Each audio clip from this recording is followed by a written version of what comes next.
Let me tell you how one winter my fight with a smug HOA president didn't just save my home from the cold, it flipped the entire neighborhood upside down and set something right that had been broken for years. If you think this is a story about firewood, well, buckle up because the logs are just the beginning. I woke up that morning ready for nothing more than the usual October chill. You know, that kind that crawls under your skin and sits in your bones until coffee works its magic. But that morning, instead of my usual walk outside to grab firewood, I found a patch of churned up dirt, muddy tire tracks, and 6 months of my sweat and labor just gone. Not stolen off some sidewalk. Gone from my own backyard. And taped right where my woodpile used to be, there's this bright white notice HOA letterhead up top saying unauthorized storage materials removed for community compliance. Yeah. Community compliance. I could feel my blood pressure spike just reading it. That wood wasn't for show, it was our heat, my kids' warmth, the only reason we didn't have icicles on our eyelashes come January. And the woman who'd ordered it taken Karen Davenport, she was all smiles while it happened. She thought I'd just suck it up, let winter break me. Thing is, she had no idea who she was messing with. I had cameras, I had proof, and I was out of patience. See, Karen wasn't your run-of-the-mill neighborhood busybody. She wore that HOA title like a crown red blazers with gold pins, always strutting around like she ran a Fortune 500, not a bunch of ranch houses. The rules were her weapon. Halloween Christmas garbage bins, garden gnomes, you name it. She had a citation ready. Until now, I kept my head down, paid my dues, and stayed out of her way. But she crossed a line, my line. Inside, my daughter Ellie was rubbing sleep out of her eyes, asking why my face was red. I couldn't even answer. I was dialing the so-called civic operations line. It rang 4 times before some woman named Carol picked up, acting like she was too busy to care. Oh yes, Mr. Riley, that would be President Davenport. She reviewed your lot, deemed the wood non-compliant, ordered its removal under section so-and-so. Feel free to dispute it, but the removal's already done. Executed. Like they'd just swept up some trash, not half a year's worth of my labor. I slammed the phone down, hands shaking. Not from the cold, from fury, from knowing someone had just waltzed onto my land and gutted my winter right out from under me. You ever feel that powerless? I sat at the table flipping through every deed survey and photo I'd saved, proof every inch that the land was mine. I'd seen war overseas, but nothing had prepared me for this kind of homegrown tyranny. Karen played the rules like a dictator. She'd turned the HOA into her own private regime. But she'd made a mistake. She'd left tire tracks. Big ones. That meant she'd hired a contractor, spent HOA money to remove something that wasn't even on their land. That night the cold came down hard.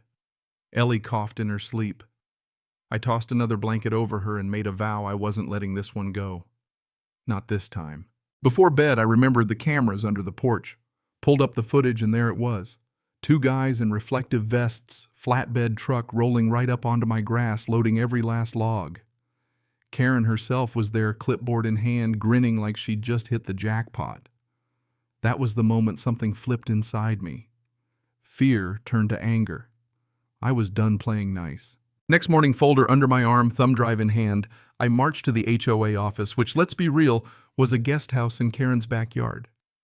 She answered the door in that red blazer smile, tight as piano wire. Mr. Riley, what brings you here? I told her flat out she had no right to remove my firewood, and I had the footage to prove it. She didn't flinch, just quoted more rules, pointed to a landscaping map claiming the strip of land was a common buffer zone. I pulled out the county map, surveyor's marks, every permit I'd ever filed. She didn't even look, just tapped her clipboard, said, "That's a matter for the board, which as president I enforce." I leaned in, told her, "That wasn't code enforcement, that was theft. And you're going to answer for it." Her smile twitched for the first time. She tried to warn me that legal channels can be exhausting. I told her she wasn't used to people pushing back. She shut the door in my face, but I'd seen enough. She thought she was the only one who could play the system. Joke was on her. I called Alan, an old Army buddy who worked county zoning. "I've got a situation with a rogue HOA president and a pile of stolen firewood." He laughed, said it was the most suburban thing he'd ever heard, but told me to send every scrap of proof. "If they crossed your property line, it's trespass. If they did it knowingly, it's worse." While Alan dug through the city records, I posted a summary and a screenshot of Karen at the scene on the neighborhood's unofficial forum.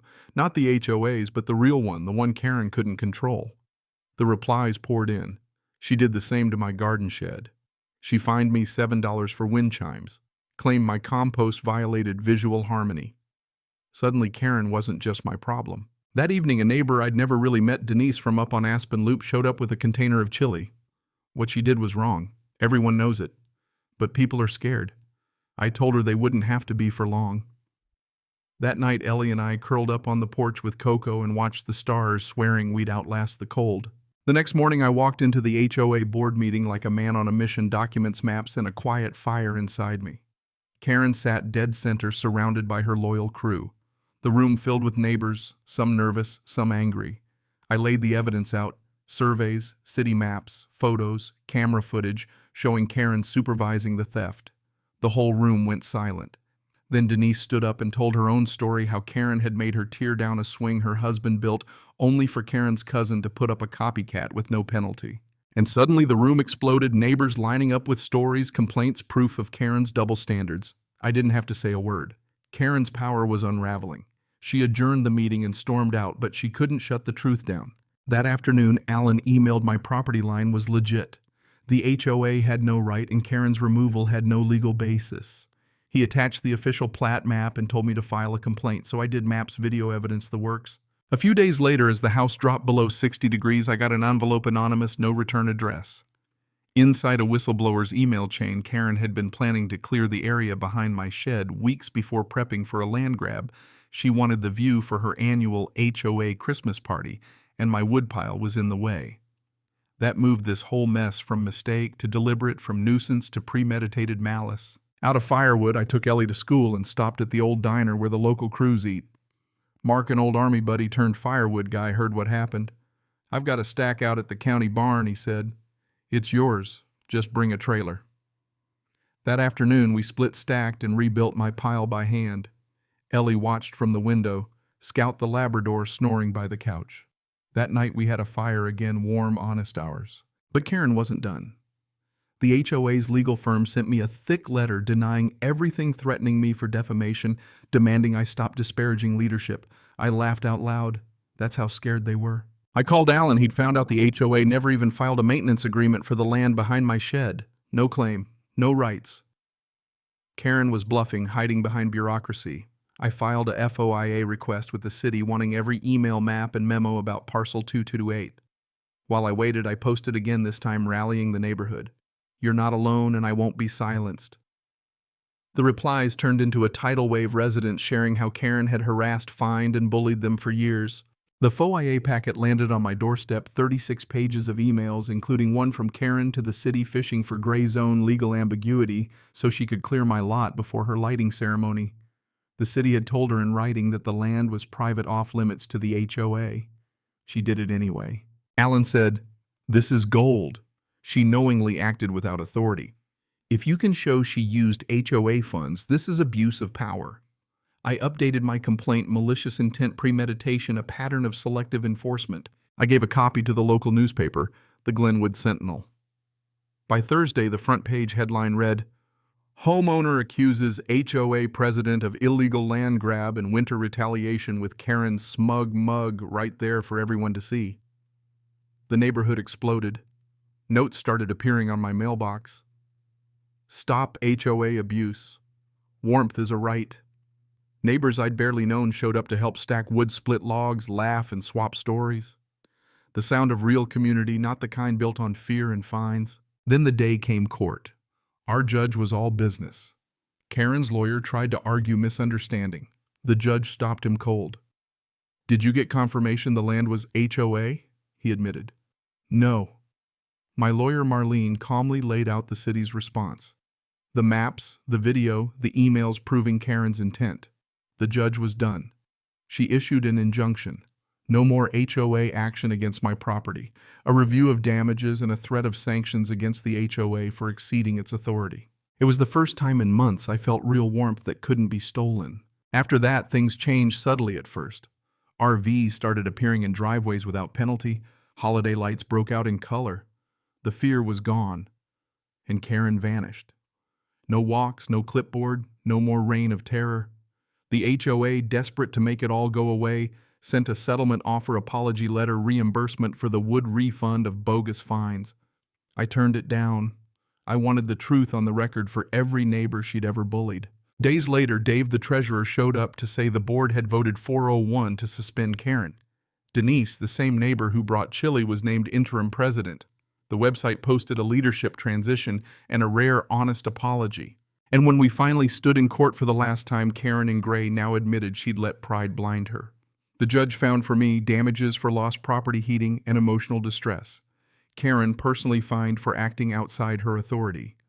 Permanent rules were put in place. The HOA could never act on private land again without written consent. They called it the Riley Clause. But the real victory, the neighborhood changed. People talked. Fences mended. Lawns got a little wild, then trimmed together, not reported. The HOA reformed. Denise's first act.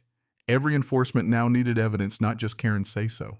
Spring came slow, but it came. Ellie made a diorama of our house. "It says we're warm now," she beamed. And we were. Not just from the stove, but because we'd stood up and something shifted for good. Here's what I learned, and maybe what matters most.